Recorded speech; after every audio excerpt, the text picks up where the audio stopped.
म चाहिँ स्कुल पढ्ने क्रममा चाहिँ म आफ्नो दिदीको घरमा गएको थिएँ अनि उहाँले चाहिँ मलाई भनौँ न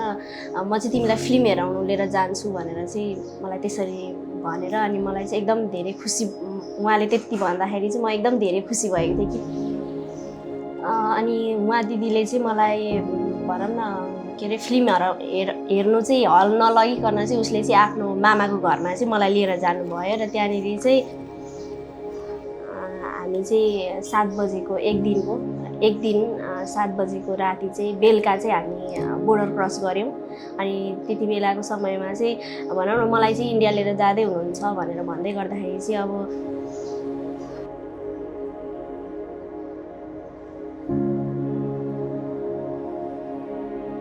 मलाई चाहिँ यहाँ सुरुमा भित्र छिर्ने बित्तिकै चाहिँ एकदमै धेरै डर लागेको थियो अनि तर जस हप्ता दिन अनि 15 दिनपछि चाहिँ मलाई बल्ल थाहा भयो कि म चाहिँ हरेक व्यक्तिहरूसँग चाहिँ शारीरिक सम्बन्धमा चाहिँ बस्नुपर्ने रहेछ भन्ने कुरा चाहिँ मैले त्यति बेला बल्ल थाहा पाएँ। चिच्याउने रुने अनि नमान्ने गरेको भएर चाहिँ ऊ एकदम धेरै रिसाउँथ्यो अनि धेरै नाटक देखाउने भनेर मलाई पिट्ने अनि त्यसपछि तिम्रो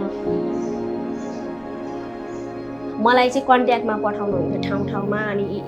त्यो एक दिनमा चाहिँ यतिजनासँग चाहिँ 11-12 जना कहिले 19 जनासँग त्यसरी बस्दाखेरि चाहिँ एक दिनमा बस्यो भने चाहिँ जे होस् 1 वर्ष बसेको जस्तो चाहिँ मैले महसुस गर्थेँ कि सोच्ने गर्थेँ कहिलेकाहीँ चाहिँ म चाहिँ मेरो जिन्दगी चाहिँ यही रहेछ म चाहिँ अब यसैमा चाहिँ घुलमिल हुने रहेछु भन्ने कुरा चाहिँ मैले महसुस गर्थेँ।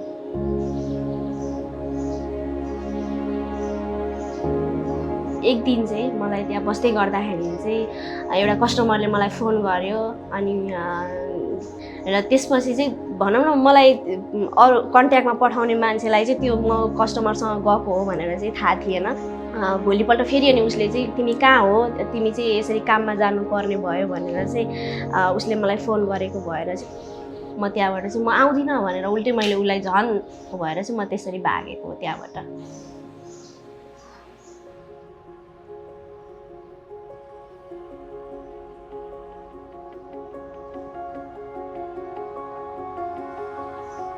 यो चाहिँ मानव बेचबिखन हुन्छ अनि यो चाहिँ मानव बेचबिखन हो भनेर चाहिँ कसैले मलाई भनिदिएको भए सायद मेरो स्कुलमा आएर कसैले भनेको भए चाहिँ सायद म त्यो जोखिममा चाहिँ पर्ने थिइनँ होला। म चाहिँ विशेष गरी मानव बेचबिखन लैङ्गिक हिंसा विरुद्ध काम गर्दैछु ओडिआईमा। नेपालमा चाहिँ विशेष गरी परिवर्तन आउनको लागि चाहिँ विशेष गरी चाहिँ मैले आफ्नो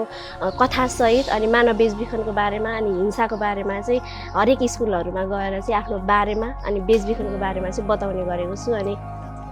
When I think about Nisha, I just see someone who has overcome a lot, has been through a lot, but also has so much potential to bring change. She might look tiny and little, but she is so fierce and she is so full of passion and dreams and hopes that I know that through her and her story, she's going to not only change the community, which she is already doing, but she's going to change the nation. शिक्षाले चाहिँ साँच्चै नै भोलिको दिनलाई चाहिँ परिवर्तन ल्याउँछ भनेर चाहिँ महसुस गर्न एकदम जरुरी छ। मैले चाहिँ भविष्यमा देखेको मेरो नेपालको लागि योजना चाहिँ मानव बेचबिखन चाहिँ एकदम मानव बेचबिखन रहित समाज होस् भन्ने देखेको छु।